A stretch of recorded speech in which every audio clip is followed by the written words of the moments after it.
Hello students, welcome to Study Alpha. My name is Shivendu Yashvi. तो बच्चे, आज से हम लोग स्टार्ट करते हैं lecture number 2 class 12th electrostatic का।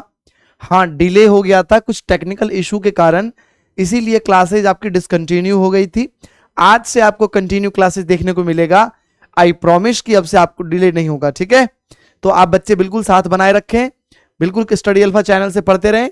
सभी तरह के नोट्स, पीडीएफ आपको और बेहतरीन शानदार लेक्चर आपको प्रोवाइड कराए जाएंगे रिकॉर्डेड मोड में, ठीक है बच्चे। तो चलिए आज से हम लोग क्लास कंटिन्यू करते हैं। और सबसे पहले हम लोग ये जानते हैं बच्चे कि हमें इस लेक्चर का पीडीएफ नोट्स कहां मिलेगा, ठीक है। तो पीडीएफ नोट्स पाने के लिए बच्चा ये टेलीग्राम चैनल है स्टडी अल्फा का, इसे ज्वाइन कर लें। इस चैनल पे आपको अभी जो हम क्लास ले रहे हैं इसका पीडीएफ आपको जस्ट क्लास के बाद मिल जाएगा, ठीक है। चलिए, तो इसके बाद हम लोग आते हैं, स्टार्ट करते हैं। बच्चे, हमने सोचा ये कि बीच में क्लासेस डिसकंटिन्यू हो गया, तो क्यों ना हम बच्चों को एक बार पिछले लेक्चर का रिकैप रिवीजन करा दें, है ना। तो 5 मिनट में बच्चे हम लोग रिवीजन करते हैं कि लास्ट क्लास में हमने क्या क्या पढ़ा था, ठीक है। चलिए आइए हम लोग इसे रिवीजन करते हैं। क्या हमने पढ़ा था? हमने चार्ज के बारे में पढ़ा और चार्ज की प्रॉपर्टीज के बारे में पढ़ा था। तो चार्ज क्या होता है बच्चा? चार्ज इंट्रिंसिक प्रॉपर्टी है मैटर का। चार्ज जो है दो तरह के फोर्स एक्सर्ट करता है, एक अट्रैक्शन का और दूसरा रिपल्सन का, ठीक है। दूसरी बात हमने पढ़ा था कि चार्ज जो है बच्चे दो टाइप के होंगे, एक पॉजिटिव चार्ज और दूसरा नेगेटिव चार्ज। चार्ज का जो एसआई यूनिट है वो कूलम्ब होगा और चार्ज का जो मैग्नीट्यूड लिखा जाता है बच्चे पॉजिटिव और नेगेटिव का, दोनों का मैग्नीट्यूड सेम होता है। बस पॉजिटिव के लिए आप प्लस के साथ लिखते हैं 1.6 इंटू 10 टू द पावर -19 और नेगेटिव के लिए माइनस के साथ लिखते हैं, ठीक है। ये बातें हमने लास्ट क्लास में डिस्कस किया था। चलिए, इसके बाद हमने देखा था प्रॉपर्टीज ऑफ चार्ज। क्या क्या प्रॉपर्टीज हमने पढ़ा था? सबसे पहले हमने प्रॉपर्टीज पढ़ा था कि चार्ज जो है बच्चा एक दूसरे को अट्रैक्ट करते हैं अगर दोनों ऑपोजिट चार्ज हैं। कैसे चार्ज हैं? अगर ऑपोजिट चार्ज हैं तो एक दूसरे को अट्रैक्ट करेंगे, और अगर सेम चार्ज हैं तो क्या करेंगे? वो एक दूसरे को रिपेल करेंगे। जैसे देखिए आप, नेगेटिव नेगेटिव के बीच में रिपल्सन, पॉजिटिव पॉजिटिव के बीच में रिपल्सन, पॉजिटिव और नेगेटिव के बीच में अट्रैक्शन। क्यों? क्योंकि ये दोनों अनलाइक चार्जेस हैं, ऑपोजिट चार्जेस हैं। तो ऑपोजिट चार्जेस में अट्रैक्शन और सेम चार्जेस में रिपल्सन होता है, ठीक है। चलिए आगे बढ़ते। इसके बाद हमने पढ़ा था कि चार्ज की जो है मैग्नीट्यूड कितनी लिखी जाती है 1 इलेक्ट्रॉन की, तो 1.6 इंटू 10 टू द पावर -19। अब ये कहता है कि चार्ज जो है सबसे स्मॉलेस्ट क्वांटिटी होता है 1 प्रोटॉन या फिर 1 इलेक्ट्रॉन। यानी जब भी आप देखेंगे तो चार्ज जो है इंडिपेंडेंटली पाया जाता है, स्मॉलेस्ट चार्ज है। चार्ज क्या है? स्मॉलेस्ट क्वांटिटी है। ई जो है बच्चा वो हमारा सबसे स्मॉलेस्ट क्वांटिटी है, यानी आप 1e से छोटा चार्ज अज्यूम नहीं कर सकते, ठीक है। तो 1 प्रोटॉन और 1 electron is the smallest charge, ठीक है। इसीलिए कहते हैं कि एलिमेंट्री या फिर फंडामेंटल चार्ज है ये।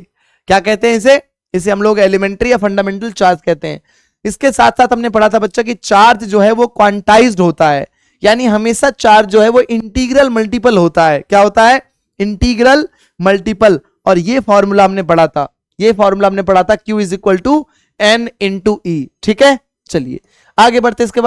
इसके बाद हमने चार्ज की प्रॉपर्टीज पढ़ी थी। क्या क्या पढ़ी थी प्रॉपर्टीज में? तो पहला प्रॉपर्टीज हमने पढ़ा था, चार्ज जो है एडिटिव नेचर का होता है, यानी आप चार्ज को स्केलरली ऐड कर सकते हैं। सिंपल एडिशन मेथड से आप चार्ज को ऐड कर सकते हैं। दूसरा प्रॉपर्टी हमने पढ़ा था बच्चा कि चार्जेस जो है वो कंजर्व्ड होता है, ना तो इसे आप क्रिएट कर सकते हैं ना ही डिस्ट्रॉय कर सकते हैं। आइसोलेटेड सिस्टम के लिए चार्जेस हमेशा क्या होता है? कंजर्व्ड होता है, कांस्टेंट रहता है, ठीक है। चलिए, इसके बाद हमने पढ़ा था चार्ज जो है वेलोसिटी से इंडिपेंडेंट होता है, यानी रिलेटिविटी की अगर हम बात करें, जहां पर आप पढ़ते हैं कि अगर किसी बॉडी की मास इंक्रीज कर दी, कहते हैं वेलोसिटी चेंज कर दी जाए, अगर आप किसी बॉडी की वेलोसिटी ऑफ लाइट से ज्यादा कर दें या उसके अप्रॉक्स कर दें तो क्या होता है? उसका मास चेंज हो जाता है। बट आपको ऐसी बातें यहां पर कंसीडर नहीं करनी है, ठीक है। तो चार्ज वेलोसिटी से इंडिपेंडेंट होता है, यानी अगर आपने किसी चार्ज का वेलोसिटी 0 कंसीडर किया तब भी उसका मास उतना ही होगा। अगर आपने v कंसीडर किया है, यानी अगर आप उसकी वेलोसिटी v कर देते हैं तब भी मास सेम रहेगा, ठीक है। चलिए आगे बढ़ते हैं। Charge can not exist without mass. इसका मतलब यह हुआ कि चार्ज हमेशा मास के साथ एसोसिएटेड रहेगा, ठीक है, यानी अगर मास है तो जरूरी नहीं है कि चार्ज है, लेकिन अगर चार्ज है तो जरूरी है कि मास होगा उस बॉडी के पास, ठीक है। और ये बात तो आप जानते हैं कि मास हर एक बॉडी की इनहेरेंट प्रॉपर्टी होती है, बिना मास का तो कोई बॉडी हो ही नहीं सकता। सबसे स्मॉलेस्ट अगर हम पार्टिकल की बात करें दुनिया में जो अब तक डिस्कवर हुई है वो है इलेक्ट्रॉन। इलेक्ट्रॉन का भी मास है। हाँ, हालांकि क्वार्क्स वगैरह जो है डिस्कवरी हो चुकी है, हमारे सिलेबस में नहीं है क्वार्क वगैरह पढ़ना, तो इसीलिए हम लोग बात इलेक्ट्रॉन की करेंगे। तो इलेक्ट्रॉन सबसे स्मॉलेस्ट चार्ज है, उसका भी मास होता है, सबसे छोटी दुनिया की पार्टिकल है ना। चलिए, तो यहां से देखेंगे अगर मास ऑफ इलेक्ट्रॉन बच्चे तो कितना होगा sir, 9.1 into 10 to the power -31 kg, ठीक है। और अगर हम बात करें प्रोटॉन की मास की तो इसका मास हो जाएगा 1.67 into 10 to the power -27 kg, ठीक है। यस सर, यहां तक समझ में आ गया बच्चे? बिल्कुल सर, मजा आया? बिल्कुल सर, बहुत मजा आया। तो हमने लास्ट क्लास में बच्चे ये सारी बातें पढ़ा था, है ना, ये सब पढ़ लिया था हमने। अब हम क्या करेंगे, आगे स्टार्ट करेंगे आज के लेक्चर को, जहां से हम लोग पढ़ेंगे कूलम्स लॉ के बारे में, ठीक है। तो बच्चे अगर आपको लास्ट लेक्चर देखना हो तो आपको इस वीडियो के डिस्क्रिप्शन में लिंक मिल जाएगा, जहां से आप लास्ट लेक्चर को देख सकते हैं। हमने ना सिर्फ बेसिक चार्ज की प्रॉपर्टीज पढ़ा था, बल्कि उस पर बहुत सारे हमने इंपॉर्टेंट इंटरेस्टिंग क्वेश्चन भी किया था, तो जरूर देखें। आज के लेक्चर को हम आगे कंटिन्यू करते हैं कूलम्स लॉ से, ठीक है। तो सबसे पहले देखते हैं हम लोग बच्चे कूलम्स लॉ का डेफिनेशन, ठीक है। क्या कहता है कूलम्स लॉ? तो कूलम्स लॉ कहता है कि फोर्स ऑफ अट्रैक्शन और repulsion between two charge bodies, यानी किसी दो चार्ज बॉडीज के बीच में जो फोर्स ऑफ अट्रैक्शन या फिर रिपल्सन लग रहा है, is directly proportional to the product of their charges. यानी ऐसे समझिए, अगर एक चार्ज हो बच्चा Q1 और एक दूसरा चार्ज हम लेते हैं Q2, Q2 को हम मान लेते हैं पॉजिटिव और Q1 को हम मान लेते हैं नेगेटिव, ठीक है। तो Q1 और Q2 चार्ज जो है एक दूसरे पर फोर्स लगाएंगे। अब ये डिपेंड करेगा कि वो लाइक चार्ज है या अनलाइक चार्ज है, बट उनके बीच लगने वाला फोर्स जो है वो उनके प्रोडक्ट के डायरेक्टली प्रोपोर्शनल होगा, ठीक है। समझिए इस बात को ऐसे, अगर ये बच्चा नेगेटिव और ये पॉजिटिव है तो ये दोनों फोर्स कैसा लगाएगा? अट्रैक्शन का। सर कैसा फोर्स लगाएगा?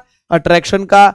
अगर मैं मानता इसको कि ये चार्ज जो है बेटा पॉजिटिव ना होकर ये नेगेटिव होता और ये भी नेगेटिव होता, Q1 भी नेगेटिव होता और Q2 भी नेगेटिव होता, तो फोर्स कैसा लगता बेटा? इस पे फोर्स लगता सर रिपल्सन का। कैसा फोर्स लगता? रिपल्सन का फोर्स लगता। यस सर, ठीक है। चलो, तो बच्चा हमने देखना ये हमें है कि Q1 और Q2 दोनों जो हैं ऑपोजिट नेचर के चार्ज हैं, इन दोनों पे जो फोर्स लगेगा वो कैसा लगेगा? अट्रैक्शन का। तो कूलम्स लॉ ये कहता है कि इन दोनों चार्ज का जो प्रोडक्ट है बच्चा Q1 इंटू Q2, अगर इन दोनों चार्ज का हम प्रोडक्ट लिखें Q1 इंटू Q2 तो ये फोर्स के डायरेक्टली प्रोपोर्शनल होगा, ठीक है। आगे पढ़ते इसके स्टेटमेंट को। अब कहता है कि and inversely proportional to the square of the distance between them, यानी ये फोर्स जो लगेगा Coulomb's force between the charge, attraction force और repulsion force between the charge, it is directly proportional to the product of their charges and inversely proportional to the distance का square between the charge, distance square between the charge, square of the distance between the charges, ठीक है। ये conclusion निकल के आया हमारे definition से। अगर बच्चे इसको मैं ऐसे लिखूं, अगर मैं इसको ऐसे लिखूं कि ये तो फोर्स जो है डायरेक्टली प्रोपोर्शनल होगा Q1 इंटू Q2 से और इनवर्सली प्रोपोर्शनल होगा R स्क्वायर का, लिख सकते हैं? हाँ सर, बिल्कुल लिख सकते हैं। तो बेटा अगर मैं प्रोपोर्शन हटाऊंगा तो प्रोपोर्शनैलिटी कांस्टेंट इंट्रोड्यूस हो जाएगा and which is called Coulomb's constant, ठीक है। ये लिखा जाएगा K divided by R square, ठीक है बच्चा। ये फॉर्मूला हो गया हमारा कूलम्स फोर्स का, ये फॉर्मूला हो गया हमारा कूलम्स फोर्स का। यहां K क्या है सर? K क्या है बताओ? तो K बच्चा होता है 1/4 पाई एप्सिलॉन नॉट, और K की जो वैल्यू लिखी जाती है बच्चे, K की जो वैल्यू लिखी जाती है वो वैल्यू लिखा जाता है 9 into 10 to the power 9, 9 into 10 to the power 9। Yes sir, मजा आया? बिल्कुल सर, समझ आ गया, सारी बात समझ आ गई, ठीक है। चलो अब देखते हैं, अगर मैं बात करूं कि K का SI यूनिट क्या होगा, K का SI यूनिट क्या होगा, तो कैसे लिखेंगे बच्चे? देखना, मैं लिखने के लिए थोड़ा सा आपको तरीका सिखाता हूं, आपको रटने की जरूरत बिल्कुल नहीं है, आसान है, बहुत आसान है। देखो मैं क्या करूंगा, यहां से K को बाहर निकालता हूं, तो जब मैं K को निकालूंगा बाहर तो इन दोनों को आपस में मल्टीप्लाई करूंगा, तो F multiply by R square divided bye Q1 into Q2। और ये किसका फॉर्मूला हो गया बच्चे? ये फॉर्मूला हो गया सर K का फॉर्मूला हो गया, है ना? हाँ सर। तो अब हम क्या करेंगे, बच्चे, अब हम क्या करेंगे, इन सब की यूनिट पता कर लेते हैं। तो फोर्स लिखा जाएगा न्यूटन, ठीक है। डिस्टेंस लिखा जाएगा बच्चे मीटर स्क्वायर, क्योंकि डिस्टेंस का स्क्वायर है। और चार्ज मल्टीप्लाई बाय चार्ज, और हमने पढ़ा था चार्ज का एसआई यूनिट होता है कूलम। क्या होता है? कूलम। तो कूलम मल्टीप्लाई कूलम हो जाएगा बेटा कूलम स्क्वायर। यानी क्या मिला हमें यूनिट? सर यूनिट मिल गया हमें newton metre square divided by coulomb square. हाँ सर, ये तो बहुत आसान है सर, बिल्कुल बहुत आसान है, हमें रटना नहीं पड़ेगा। बिल्कुल समझ में आ गई हमें बात, है ना? चलो, तो जैसे जैसे मुझे सारी बातें याद है ठीक वैसे आपको याद कर लेना, बिल्कुल ठीक है। अगर लाना है नंबर बहुत अच्छे एग्जाम में तो आपको ठीक वैसे ही याद कर लेनी पड़ेगी सारी बातें जैसे सर को याद है, ठीक है। चलिए, तो ये हमने देख लिया एक्चुअल में कि कूलम्स फोर्स कैसे लिखा जाएगा, डेफिनेशन क्या कहता है कूलम्स का। अब इसके बारे में बहुत सारी बातें होंगी, इस पे हमें बहुत सारे टाइप के क्वेश्चन भी देखने को मिलते हैं, तो हम आगे के क्वेश्चन भी प्रैक्टिस करेंगे। अब हम सबसे पहले इसके बाद डिस्कस करते हैं बच्चे, इसके बाद हम डिस्कस करते हैं vector form of Coulomb's law. Vector form में कैसे लिखेंगे हम कूलम्स लॉ को, ठीक है। चलिए आते हैं इसके बाद हम लोग अब वेक्टर फॉर्म पे, कैसे लिखेंगे वेक्टर फॉर्म में। चलो, तो ये मैंने माना बच्चा कि ये वाई एक्सिस है, ये एक्स एक्सिस है। हमने एक्स वाई प्लेन पर दो चार्ज कंसीडर किया Q1 और Q2, ठीक है। Q1 को मैंने माना प्लस और Q2 को मैंने माना फिर से, चलो उसको उल्टा मान लेते हैं, है ना, इसको उल्टा मान लेते हैं। इसे मैंने माना माइनस और इसे हम मान लेते हैं बेटा, इसे हम मान लेते हैं प्लस, है ना, इसे मान लेते हैं हमें प्लस। चलो जी, बहुत सही सर, बहुत सही सर, बहुत सही सर, बिल्कुल। तो अब ये हमें दिख रहा है कि ऑपोजिट नेचर के चार्ज हैं। कैसे चार्ज हैं? ऑपोजिट नेचर के चार्ज हैं। तो मैंने Q1 का ओरिजिन से जो लोकेशन है पोजीशन वेक्टर मैंने लिख दिया R1 वेक्टर, और Q2 का मैंने पोजीशन वेक्टर लिख दिया बच्चे R2 वेक्टर, ठीक है। R1 R2 वेक्टर लिख दिया। अब मैं अगर पता करूंगा Q1 से Q2 का कितना डिस्टेंस है, तो मैं इसे लिख सकता हूं बेटा R12 वेक्टर, ठीक है। और डायरेक्शन किधर लगाएंगे एरो का? जिधर की तरफ आप लिख रहे हैं वेक्टर, ठीक है। तो Q1 से Q2 की तरफ लिख रहे हैं तो आप वेक्टर लिख देंगे डायरेक्शन Q1 से Q2 की तरफ, ठीक है। तो ये हो गया हमारा R12 vector, distance between the Q1 and Q2। चलो, तो अब मैं लिखना चाहूंगा पोजीशन वेक्टर, ठीक है, सॉरी, अब मैं लिखना चाहूंगा फोर्स वेक्टर, है ना। तो मुझे लिखना है force on Q1 charge, force on Q1 charge यानी force on first charge, force on first charge due to second charge, ठीक है। तो ये लिखा जाएगा F12। अगर मैं सेकंड चार्ज पे लिखना चाहूंगा तो क्या लिखूंगा बच्चे? Force on second charge due to first charge, ठीक है। इस तरीके से हम फोर्स लिख सकते हैं। तो आओ देखते हैं मैग्नीट्यूड कैसे लिख सकते हैं। देखो, सबसे पहले देखो मैग्नीट्यूड कैसे लिख सकते हैं सर, F12 लिखते हैं हम, है ना, F12 लिखते हैं हमें। तो अगर F12 लिखते हैं हमें तो क्या लिखेंगे? तो बच्चे लिखेंगे फोर्स के लिए हम लोग K प्रोडक्ट ऑफ चार्जेस यानी Q1 इंटू Q2। ध्यान रखना है, हम जब फोर्स लिखेंगे तो साइन को कंसीडर नहीं करेंगे कि ये प्लस है या माइनस है, ध्यान रखना। हाँ, ये बातें आगे होगी, पोटेंशियल की बात करेंगे, पोटेंशियल एनर्जी, इलेक्ट्रिक फील्ड, वहां पर इस पे बारे में चर्चा करेंगे कि हमें साइन कंसीडर करना है या नहीं, ठीक है। बट फोर्स लिखते समय आपको साइन कंसीडर नहीं करना है अभी, ठीक है। चलिए, तो force on charge first due to Q2 charge लिखेंगे K Q1 Q2 divided by R vector. तो क्या लिखेंगे हम पोजीशन वेक्टर?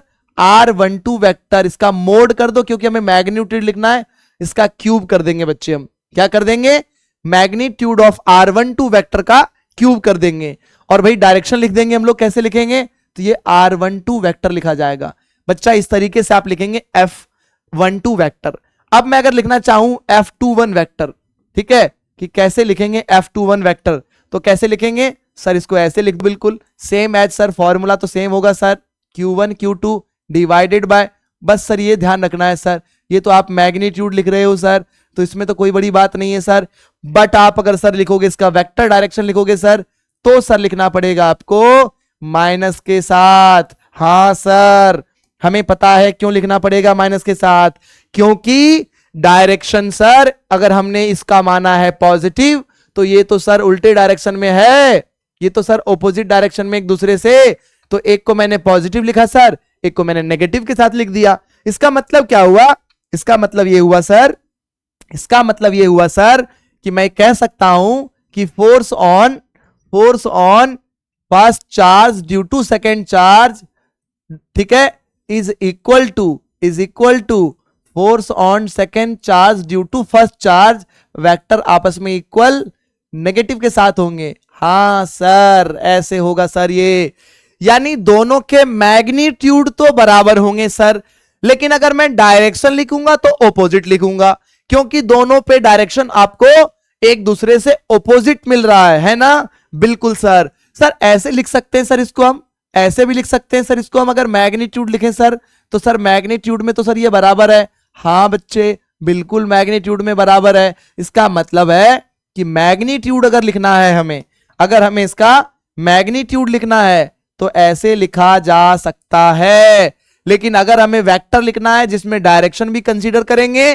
तो हमें लिखना पड़ेगा माइनस के साथ F21, क्योंकि F12 से ऑपोजिट डायरेक्शन में है F21। यस सर, बहुत सही सर, मजा आया सर, बिल्कुल समझ में आ गया सर। ठीक है चलो अब देखते हैं इसके बाद हम लोग देखते हैं कि ये तो होगी वेक्टर फॉर्म की बात हो गई है ना, ये वेक्टर की बात हो गई। इस तरीके से आप फोर्स को लिख सकते हैं, कूलम्स फोर्स को वेक्टर फॉर्म में। ठीक है अब ये बात ध्यान देना, बच्चे ये फॉर्मूला देख के घबरा जाते हैं, पता नहीं क्या लिख दिया सर ने। देखो बेटा किसी एक को भी सॉल्व करोगे, दोनों के मैग्नीट्यूड इक्वल है, किसी एक को भी सॉल्व कर लेते हैं हम इधर, है ना, समझने के लिए। क्या ये वही फॉर्मूला है जो भी हमने पढ़ा था जस्ट पिछले स्लाइड में? देखो मैंने F12 लिखा, ये वेक्टर फॉर्म में है बेटा। ठीक है इज इक्वल टू हमने क्या लिखा था, के Q1 Q2 divided bye R12 vector का क्यूब हमने कर दिया था, और यहां पर हमने लिखा था बेटा R12 वेक्टर, है ना, ऐसे हमने लिखा था। अगर बेटा इसको सॉल्व करें हम, अगर इसको हम सॉल्व करें, देखो क्या आएगा। अगर मैं मैग्नीट्यूड लिखूं इसका सिर्फ, है ना, तो मैग्नीट्यूड क्या लिखा था हमने, मैग्नीट्यूड लिखने के लिए हमें मॉड लगाना है। ठीक है अब देखो क्या लिखेंगे हम, के Q1 Q2 divided bye R12, mode ना करके हमें मैग्नीट्यूड लिखना है, हम वेक्टर साइन रिमूव करके क्यूब लिख दे रहे हैं डायरेक्ट। ठीक है और ये देखना क्या लिखा जाएगा। तो वेक्टर को क्या लिखते आप हैं, अगर मैं कहूं R वेक्टर बच्चे तो क्या लिखोगे सर, R का मैग्नीट्यूड और R का डायरेक्शन, ऐसे तो लिखोगे।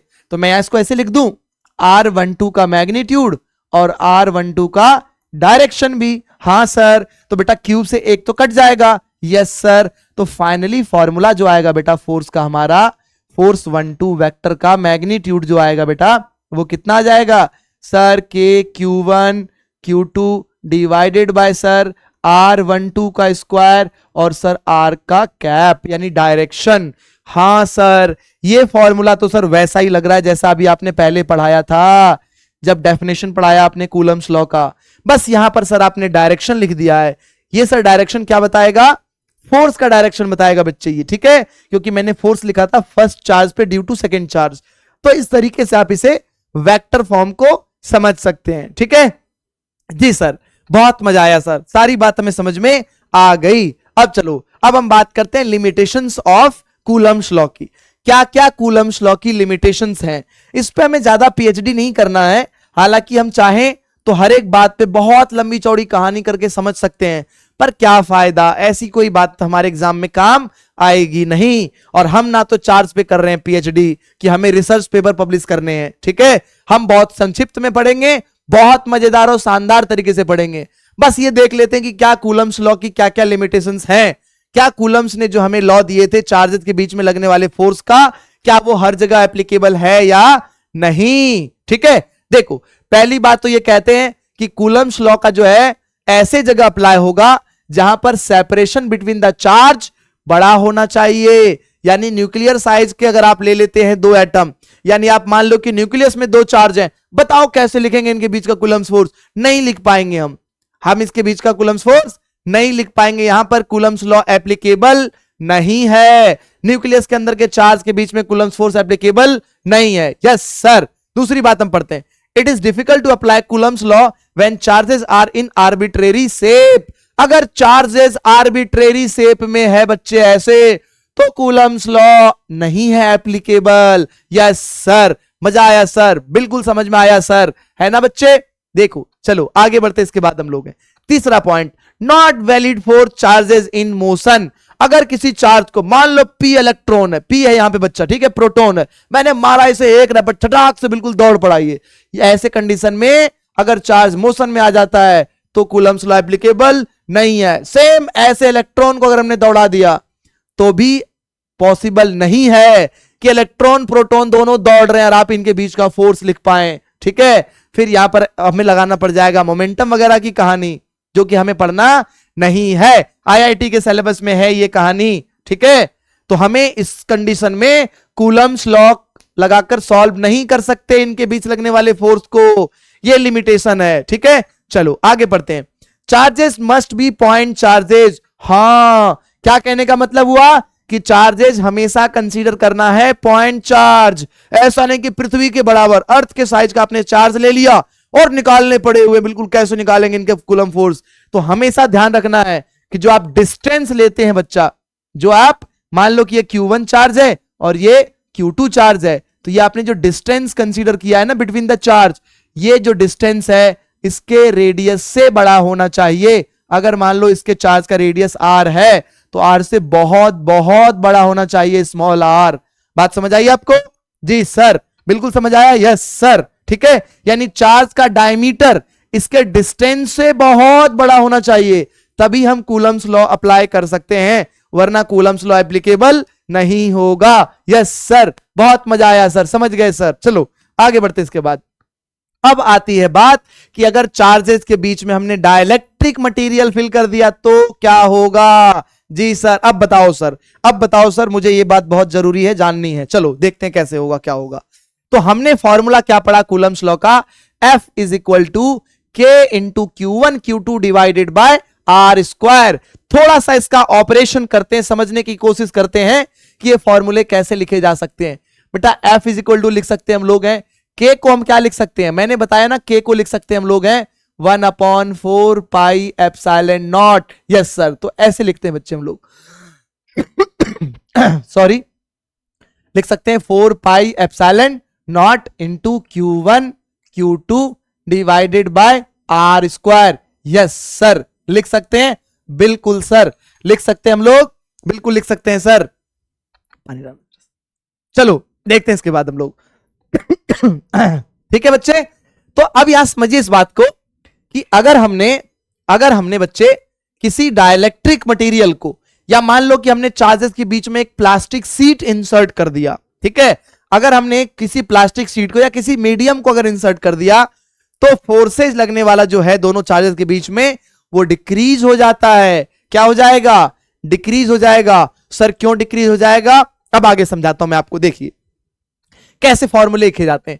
एक्चुअल में ये फॉर्मूला बच्चा ऐसे लिखा जाता है, के की जो वैल्यू मैंने लिखा ना, ये के की वैल्यू ऐसे लिखी जाती है, K is equal to 1/4 pi epsilon naught into epsilon r. ओहो हो, ये तो सर आपने नई बात बता दिया बिल्कुल हमें। ये सर एप्सिलॉन आर कहां से आया? आप सोच रहे होंगे सर एप्सिलॉन आर क्या है? बच्चा ये रिलेटिव परमिटिविटी है। क्या है? Relative permittivity. सर ये क्या होता है? तो पहले समझो ऐसे, ये जो एप्सिलॉन नॉट लिखा हुआ है इसे कहते हैं बच्चे हम लोग परमिटिविटी ऑफ फ्री स्पेस। क्या कहते हैं sir? Permittivity of free space कहते हैं, ठीक है, परमिटिविटी ऑफ फ्री स्पेस कहते हैं। सर इसका मैग्नीट्यूड भी होता है क्या? हाँ, ये कांस्टेंट वैल्यू होती है इसकी 8.85 इंटू 10 टू द पावर -12, ठीक है। और इसका यूनिट क्या होता है? तो बच्चा इसका जो कूलम का जो आप यूनिट देखते हैं कूलम कांस्टेंट का, इसका जस्ट रेसिप्रोकल कर देंगे, यानी C square coulomb square divided by newton पर metre square, sorry newton metre square. तो यही यूनिट हो जाएगा बच्चा इसका एप्सिलॉन नॉट का, ठीक है। तो एप्सिलॉन नॉट के बारे में हम समझ चुके हैं, इसका मैग्नीट्यूड और यूनिट देख लिए हम लोग। अब समझो इसके बाद, देखो क्या लिखा जाता है। एक्चुअल में ये जो फॉर्मूला आप देख रहे हैं ना, ये जो आप फॉर्मूला देख रहे हैं बच्चे, ये है E R is equal to E M divided by E not.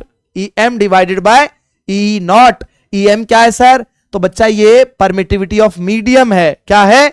Permittivity of medium. Absolute की बात अगर हम करेंगे तो देखो फॉर्मूला कैसे बनेगा। फॉर्मूला बनता है E M is equal to E naught multiplied by E R. हाँ सर, बिल्कुल समझ में आया सर। ई आर क्या है sir? Sir E R relative permittivity of free space. E naught क्या है sir? Permittivity of free space. और ई एम क्या है सर? Permittivity of medium. ठीक है बच्चे, तो अगर हमने चार्जेस को किसी बीच में मीडियम इंसर्ट कर दिया, कोई प्लास्टिक सीट, माइका सीट, या मान लो कोई भी इंसुलेटर हमने रख दिया, तो क्या होगा बच्चे, फोर्स डिक्रीज हो जाएगा। क्योंकि वैक्यूम के लिए हम लेते हैं, एयर के लिए ER की वैल्यू कितनी लेते हैं, 1 लेते हैं। लेकिन अगर कोई और मटेरियल हमने फिल किया तो ER की वैल्यू 1 से ग्रेटर होगी, और 1 से ग्रेटर होने पर क्या होगा, फोर्स जो है सर न्यू फोर्स लिखा जाएगा। पुराने फोर्स को डिवाइड कर देंगे हम लोग डाइलेक्ट्रिक कांस्टेंट से, तो सर फॉर्मूला आ जाएगा इस तरीके से, यानी न्यू फोर्स जो है वो डिक्रीज हो जाएगा, क्योंकि ER से हम डिवाइड करेंगे और ER की value for any medium greater than 1 हो जाएगा। ठीक है, एयर छोड़ के अगर हम बात करें किसी और की तो वो ग्रेटर देन 1 हो जाएगा। यस सर, समझ में आ गया सर हमें कि कैसे हमें लिखना है फोर्स डिपेंडेंस ऑन मीडियम। ठीक है बच्चे, ये थी कहानी परमिटिविटी की। यस सर, आगे बताओ सर, आगे बताओ सर। चलो अब देखते हैं, इसके बाद हम बात करेंगे सुपरपोजिशन प्रिंसिपल की। क्या होता है सुपरपोजिशन प्रिंसिपल? ठीक है, सुपरपोजिशन प्रिंसिपल क्या होता है, समझो इस बात को। मान लो कि इस विसिनिटी में बहुत सारे चार्ज रखे गए हैं, Q1, Q2, Q3, Qn, n number of charge रखे गए हैं। ठीक है, और एक यहां पर सेंटर पे चार्ज है बच्चा, जिसे हमने कहा Q0। ठीक है, तो अब हमें यह पता करना है कि क्या Q1 Q0 पे फोर्स लगाएगा? हाँ लगाएगा। देखो बेटा, इधर की तरफ लगाएगा ये Q1 फोर्स इस पे। क्या Q2 भी फोर्स लगाएगा? हाँ, इधर की तरफ Q2 फोर्स लगाएगा। क्या Q3 भी लगाएगा? हाँ, इधर की तरफ लगाएगा। क्या n नंबर ऑफ चार्ज हो तो वो भी फोर्स लगाएगा? हाँ। तो सर ये बताओ फोर्सेस को जोड़ेंगे कैसे, इन फोर्सेस को कैसे जोड़ेंगे? तो देखो ऐसे जोड़ेंगे, हमने लिखा Fnet, क्या लिखेंगे बेटा, Fnet, और Fnet कितना हो जाएगा, देखो जल्दी से, Fnet कितना हो जाएगा, तो force on this zero charge due to Q1 charge, तो हम लिखेंगे 0, 1। ठीक है बच्चे, उसके बाद लिखेंगे हम force on zero charge due to second charge. उसके बाद हम क्या करेंगे, ऐड कर देंगे हर एक चार्ज को, जितने चार्ज हैं, जितने भी चार्ज हैं सबको हम क्या करेंगे, ऐड करेंगे सर। यस सर, सबको हम ऐड कर देंगे। बहुत आसान है सर ये तो, बिल्कुल सर बहुत आसान है बेटा, यही कहलाता है addition of multiple charges superposition principle. ठीक है, इस तरीके से आप चार्जेस को ऐड कर सकते हैं, यानी मल्टीपल चार्जेस का फोर्स आपको लिखना होगा और उसके बाद क्या करेंगे, आप ऐड कर देंगे। अब सुनो एक बात को, सर ये तो वेक्टर है सर, आप इसे सर वेक्टर एडिशन बता रहे हो सर। हाँ बिल्कुल वेक्टर एडिशन करना है। अब ये बात समझ लो कि अगर मान लेते हम हैं बच्चे कि रिजल्टेंट बताओ पहले कैसे लिखते थे बेटा, Fnet कैसे लिखते थे, अगर दो फोर्स वेक्टर, मान लो कि दो दिए हुए फोर्स वेक्टर, एक ऐसे और दूसरा इस तरीके से, तो कैसे लिखते थे फोर्स वेक्टर, मान लो ये दोनों जो है 60 डिग्री पे रखे हुए हो, अगर दो वेक्टर 60 डिग्री एंगल पे हो तो रिजल्टेंट कैसे लिखोगे सर, इसका तो सर एक फॉर्मूला पढ़ा था हमने। हाँ सर, F1 का स्क्वायर प्लस F2 का square plus 2F1 F2 sir cos theta, है ना। यस सर, तो बेटा ये फॉर्मूला अप्लाई करेंगे हम लोग और इन फोर्सेस का वेक्टर एडिशन कर देंगे। क्या करेंगे, वेक्टर एडिशन कर देंगे। आगे हम क्वेश्चन करेंगे इस पे, किस किस टाइप के क्वेश्चन पूछे जाते हैं आज हम करेंगे, पूरी फील लेंगे कूलम्स लॉ का। इसका मतलब ये है कि आज के लेक्चर के बाद हमें कूलम्स लॉ पे प्रॉब्लम नहीं होगी। बिल्कुल सर, बहुत सही सर, करवाओ सर, जल्दी करवाओ सर, है ना। चलो देखते हम लोग हैं कैसे कर सकते हैं। ठीक है, चलो आगे बढ़े इसके बाद, आगे बढ़े इसके बाद, हाँ सर आगे बढ़ते इसके बाद, आगे हम इस पे क्वेश्चन करेंगे। पहले कुछ बातें और कूलम्स लॉ के बारे में हम लोग देख लेते हैं, क्या क्या है कूलम्स लॉ के बारे में और बातें। तो देखिए कुछ इंपॉर्टेंट कैरेक्टरिस्टिक्स है कूलम्स लॉ की, क्या क्या है।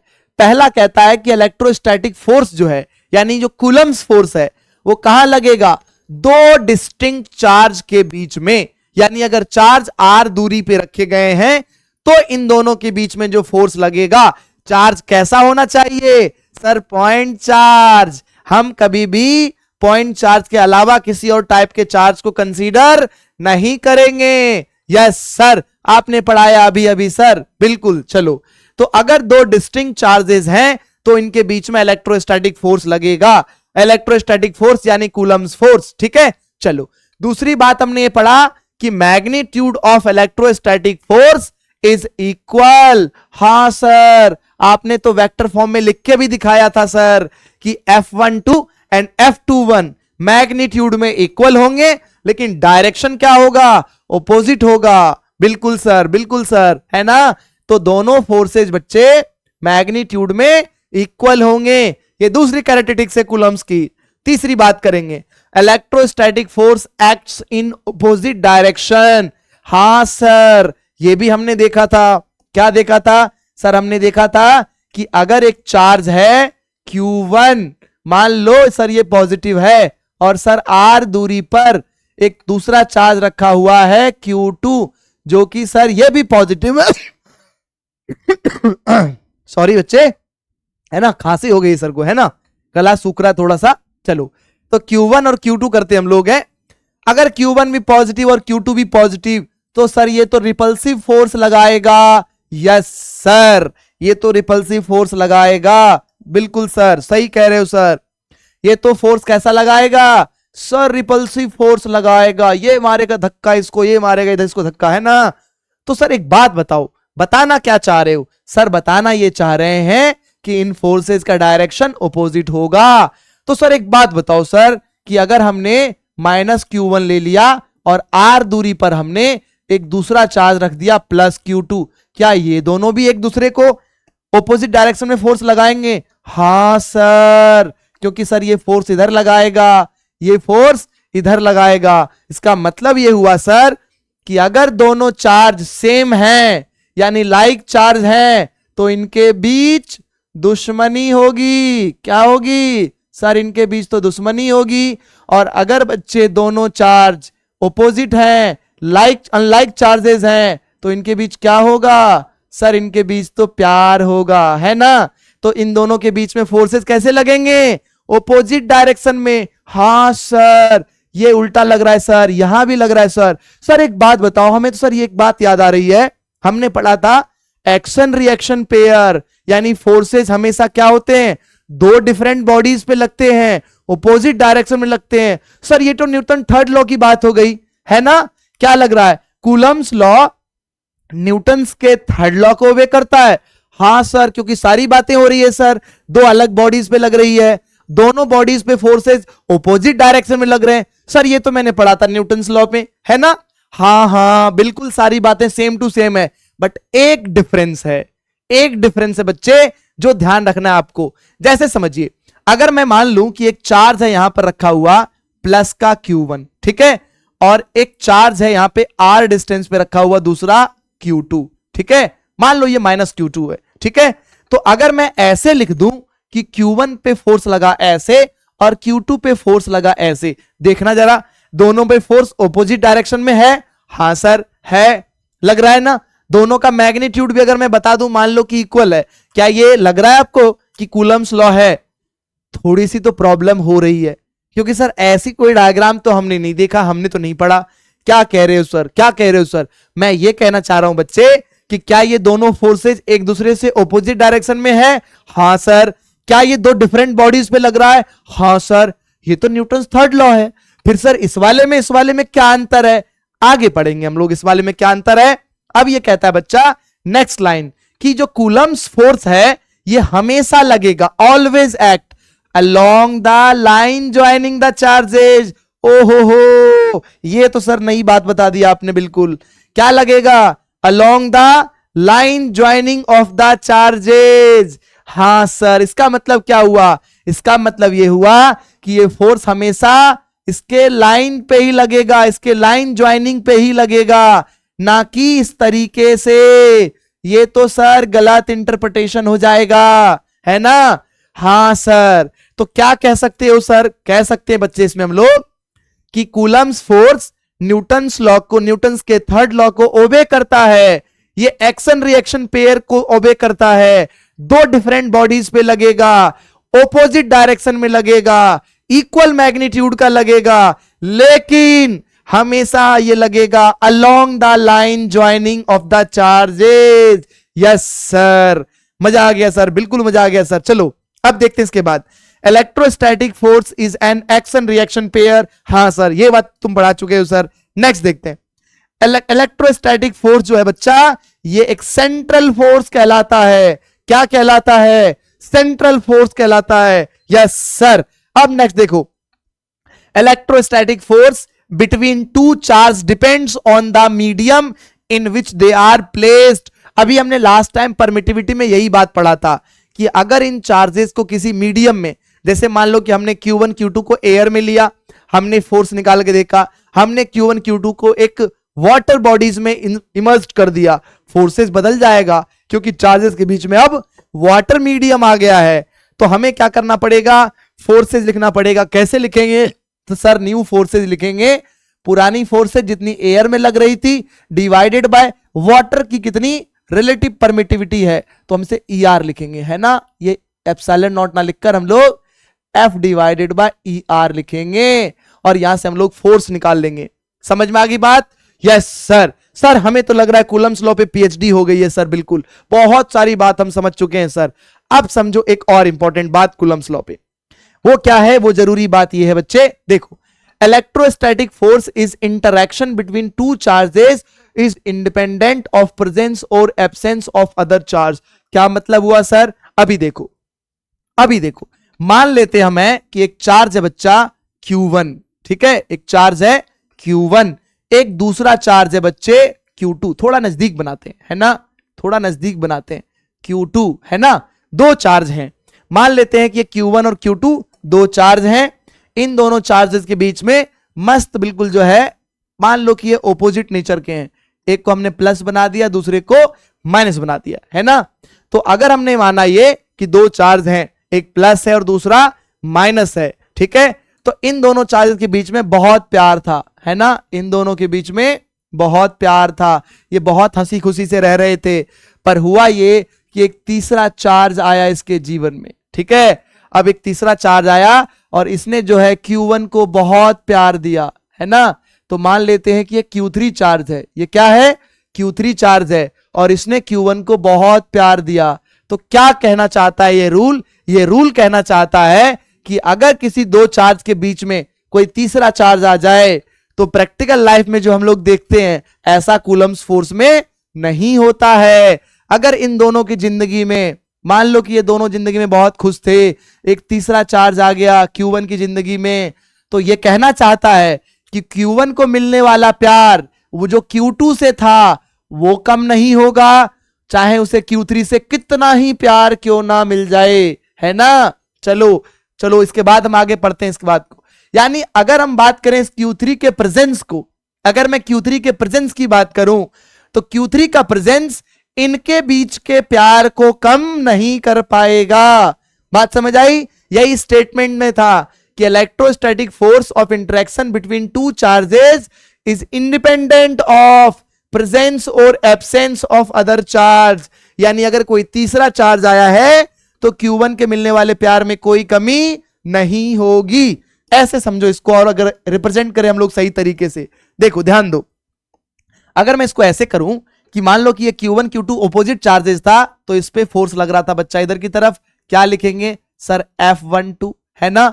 Q2 पे फोर्स लग रहा था Q1 के कारण, तो इस पे लिखेंगे हम लोग F21, है ना।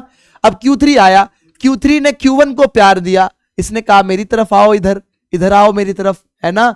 तो force on first charge due to 3 charge लिखेंगे, ठीक है। यानी कहने का मतलब यह हुआ कि इनके प्यार में कोई कमी नहीं आएगी। यानी अब जब Q3 आया तब भी F12 और F21 मैग्नीट्यूड में बराबर होंगे। ओहो हो, यस सर, समझ में आया सर, अब समझ में आया सर। तो तीसरे चार्ज के आने और ना आने पर Q1 Q2 के प्यार में कोई फर्क नहीं पड़ेगा, ठीक है। हाँ, अगर इनके बीच में दुश्मनी थी तो भी कोई फर्क नहीं पड़ेगा। अगर मैं सेम नेचर का चार्ज मान लूं तो इनके बीच में हम दुश्मनी क्रिएट कर सकते हैं, है ना।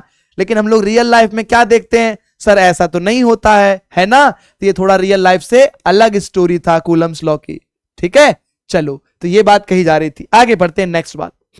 नेक्स्ट बात पढ़ते हैं, electrostatic force is a conservative force field. Sir क्या इलेक्ट्रोस्टैटिक फोर्स कंजर्वेटिव फोर्स होता है? हाँ बिल्कुल होता है, कंजर्वेटिव फोर्स होता है। इसकी कहानी आगे हम डिस्कस करेंगे और ब्रीफ में, बट दो बात आप याद रखिए कि अगर कंजर्वेटिव फोर्स फील्ड है तो वर्क डन क्या होगा?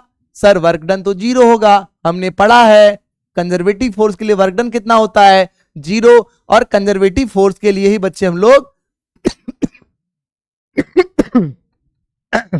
सॉरी, तो कंजर्वेटिव फोर्स के लिए हम लोग क्या करते हैं? पोटेंशियल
वॉइस में प्रॉब्लम हो गई। चलिए अब सही आ रही होगी वॉइस, बिल्कुल है ना, वॉइस सही आ रही है। हाँ जी सर, बीच बीच में सर पता नहीं क्यों इंटरप्शन हो जाती है वीडियो में, है ना। चलो अब नहीं होगी बच्चे, सेल चेंज कर दिया हमने माइक का। चलो अब नहीं होगा, अब नहीं होगा, बिल्कुल प्रॉब्लम नहीं होगा। तो ये बच्चे हमने मिनिमम फोर्स निकाल लिया, ये हमने मिनिमम फोर्स निकाल लिया, ठीक है।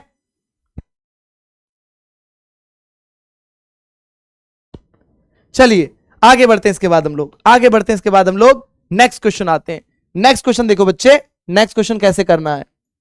अब ये कह रहा है कि 4 बॉडीज हैं, इक्वल चार्जेस की मैग्नीट्यूड है क्यू है, प्लेस्ड है corner of a square of a side a, जैसा कि फिगर में दिखाया गया है। Find force exerted on any other charge by other charges. तो आपसे कह रहा है कि किसी एक चार्ज पर फोर्स बता दीजिए अदर चार्जेस के कारण। कैसे निकालेंगे, देखो सिंपल सी बात है, 4 चार्ज हैं बच्चे, Q1, Q2, Q3 and Q4।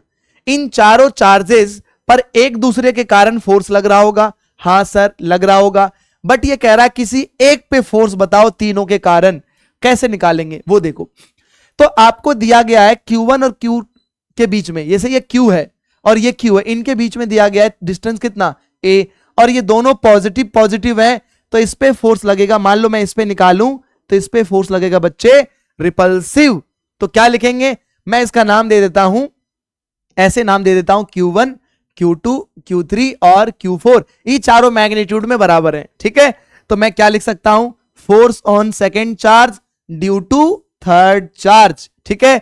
कितना लिखेंगे मैग्नीट्यूड, सर मैग्नीट्यूड लिखेंगे के Q1 और Q2 दोनों बराबर हैं, तो सर के क्यू स्क्वायर हो जाएगा डिवाइडेड बाय डिस्टेंस का स्क्वायर। यस सर, बहुत सही सर। अब बच्चे अगर मैं लिखना चाहूं इस Q1 के कारण इस Q2 पे फोर्स, तो ये भी सर रिपल्सिव हो जाएगा, क्योंकि ये Q1 भी पॉजिटिव है और Q2 भी पॉजिटिव है। हाँ सर, फोर्स कैसे लिखेंगे, सर फोर्स लिखेंगे Q2 ड्यू टू 1, है ना, force on second charge due to first charge. कितना लिखेंगे, सर ये भी सेम मैग्नीट्यूड का हो जाएगा सर, क्योंकि Q1 और Q2 मैग्नीट्यूड में बराबर है और इनके बीच का डिस्टेंस सर A है, ऐसे लिख देंगे। हाँ सर, अब सर बताओ Q4 के कारण कैसे लिखोगे। तो सर ये वाला लाइन, सर लाइन ज्वाइनिंग सबसे पहले हम लोग ड्रॉ करेंगे, क्योंकि हमने पढ़ा था Coulomb's force is always act on the line joining between the charges. Yes sir, तो सबसे पहले हमने ड्रॉ कर दिया बच्चा। अब ध्यान देना, ये ट्रायंगल बन गया, अगर ये A है और ये A है तो कितना हो जाएगा, ये सर A√2 हो जाएगा। हाँ सर, हमने डिस्टेंस पता कर लिया हमने। सर इसको अच्छे से लिख दो सर, इसको बहुत अच्छे से लिख दो सर। यस सर, हाँ सर, अब अच्छा लग रहा है सर, है ना। तो हमने इनके बीच का डिस्टेंस लिख दिया। अब अगर हम पता करेंगे बच्चे, तो ये देखते हैं कि इस Q4 के कारण Q2 पे किधर फोर्स लगेगा, तो इस डायरेक्शन में फोर्स लगेगा, है ना। यस सर, तो क्या लिखेंगे बच्चे, हम फोर्स लिख सकते हैं Q2 ड्यू टू 4, यानी मैं इसको इधर अगर लिख दूं बच्चे, अगर मैं इधर लिख दूं Q2 ड्यू टू 4, तो कितना हो जाएगा सर, ये हो जाएगा KQ square divided bye A√2 का स्क्वायर हो जाएगा। हाँ सर, ये बहुत सही है सर, है ना। तो अगर मैं इसको सॉल्व करूं तो ये कितना आ जाएगा सर, ये तो KQ square divided by 2A square आ जाएगा, ठीक है बच्चे। चलो अब मैं एक बात करता हूं इधर अलग से, देखो एक फोर्स इधर की तरफ लग रहा है F21 लग रहा है ना, F21 लग रहा है। एक फोर्स बच्चे इधर की तरफ लग रहा है जिसे हम कहेंगे F23। ये दोनों एक दूसरे से 90 डिग्री पे हैं। कितने डिग्री पे हैं, 90 डिग्री पे है।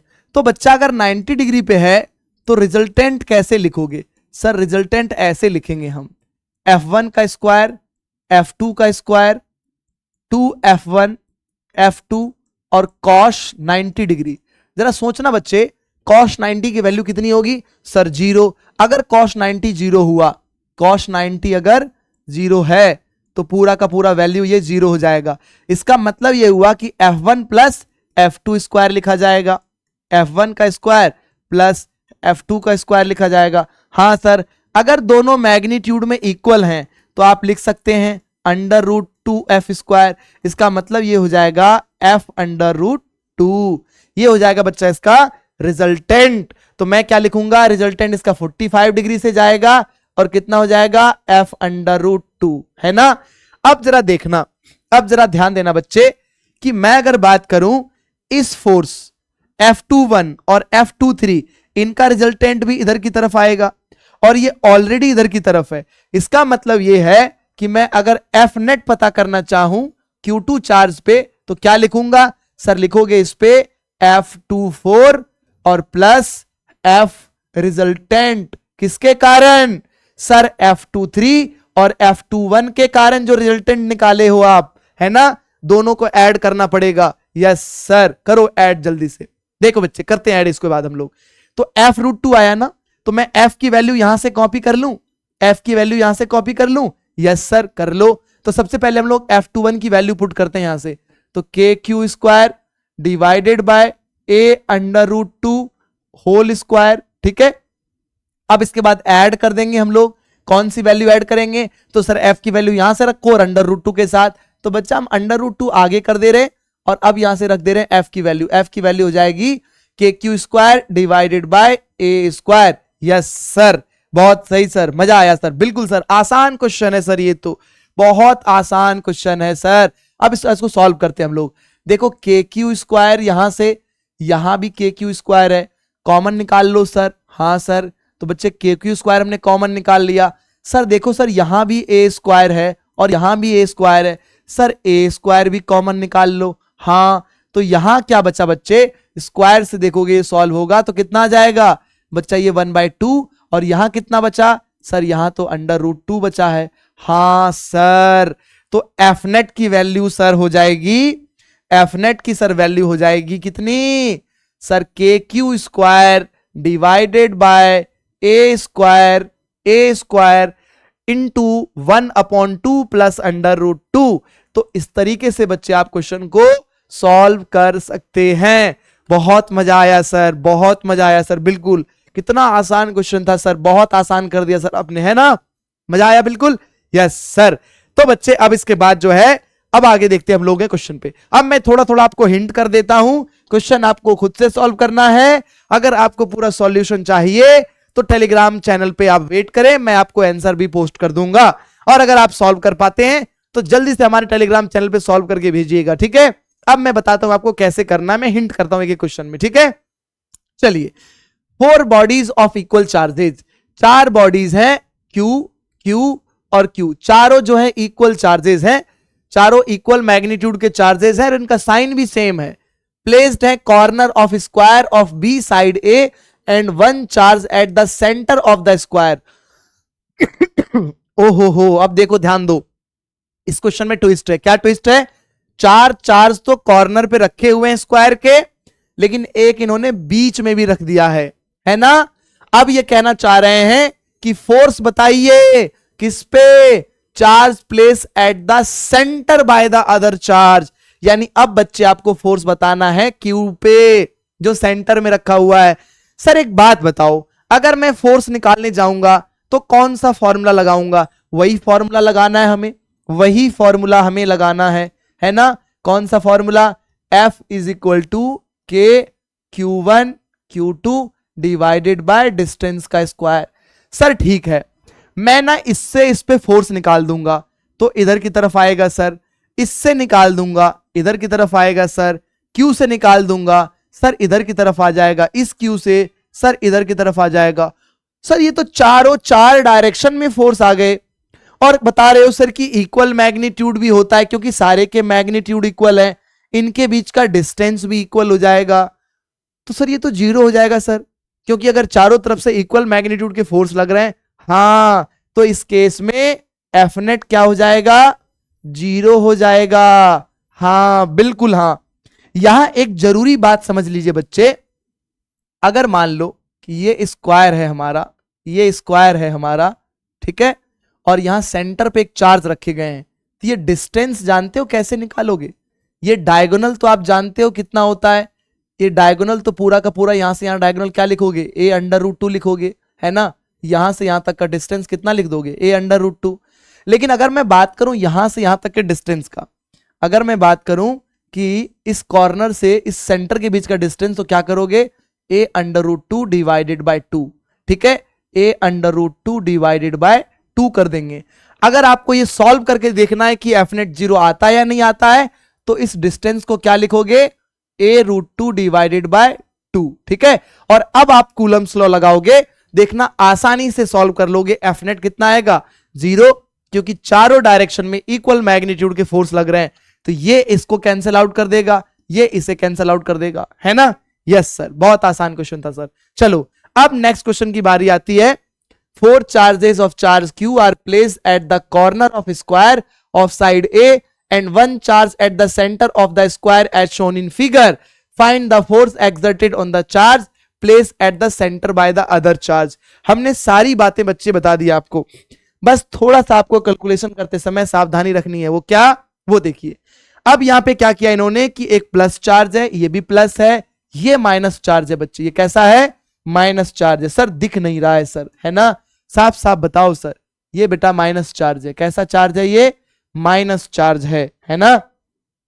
तो अगर ये माइनस चार्ज है, अगर ये माइनस चार्ज है, तो सर ये तो अट्रैक्ट करेगा, हाँ। तो इसके कारण इस पे फोर्स का डायरेक्शन इधर, नहीं नहीं नहीं नहीं, हमें तो बताना है सेंटर पे ना। तो इसके कारण इसका फोर्स का डायरेक्शन इधर, इसके कारण भी डायरेक्शन हो जाएगा इधर। अगर इसकी बात करेंगे तो डायरेक्शन इधर, ये रिपेल करेगा, डायरेक्शन इधर। अब आपको दोनों फोर्सेज लिख देना है बच्चे और ऐड कर देना है। एक चीज और समझ लेना, जो आपको यूज करना पड़ेगा वो ये, यहां पर ये यूज करना पड़ेगा आपको कि अगर मैं मानूं कि ये स्क्वायर है बच्चे, ये स्क्वायर है बच्चे, और मैं अगर इनके डायगोनल्स को ऐसे मिला दूं, अगर मैं इनके डायगोनल्स को ऐसे मिला दूं, तो ये एंगल जानते हो कितना होता है, ये 90 डिग्री होता है। कितना होता है, 90 डिग्री हो जाएगा बच्चे। ये कितना हो जाएगा, 90 डिग्री हो जाएगा। हाँ सर, ये तो सर एक रोटेशन कंप्लीट हो गया। हाँ, तो ये जो है एंगल कितना हो जाएंगे इनके बीच का, ये जो एंगल आप देख रहे हैं कितना हो जाएगा, 90 डिग्री। अब आप आसानी से वेक्टर को जोड़ पाएंगे। एफ नेट निकालने का हमने फॉर्मूला बता दिया बच्चे आपको, कैसे निकालेंगे। तो सर हम क्या करेंगे, F1 वेक्टर का स्क्वायर करेंगे, F2 वेक्टर का स्क्वायर करेंगे, और 2F1 F2 cos थीटा करेंगे, angle between the force vector F1 and F2। इस तरीके से आप सॉल्व कर पाएंगे बच्चे। ये होमवर्क क्वेश्चन है आपके लिए, ठीक है। इसे आप प्रैक्टिस करिए, सॉल्व करके आप टेलीग्राम पे पोस्ट करिए। नहीं होता है तो सर सॉल्यूशन तो कर ही देंगे, ठीक है। तो बच्चे हम लोग मिलते हैं इसके बाद हम लोग मिलते हैं नेक्स्ट लेक्चर में, जिसमें हम लोग डिस्कस करेंगे इलेक्ट्रिक फील्ड के बारे में। तो तब तक हमारे चैनल को लाइक करें, शेयर करें और सब्सक्राइब करें बच्चे, ठीक है। तो स्टडी अल्फा पे बने रहने के लिए बच्चों का धन्यवाद, नमस्कार। अगले लेक्चर में मिलते हैं हम लोग, तब तक बच्चे थैंक यू।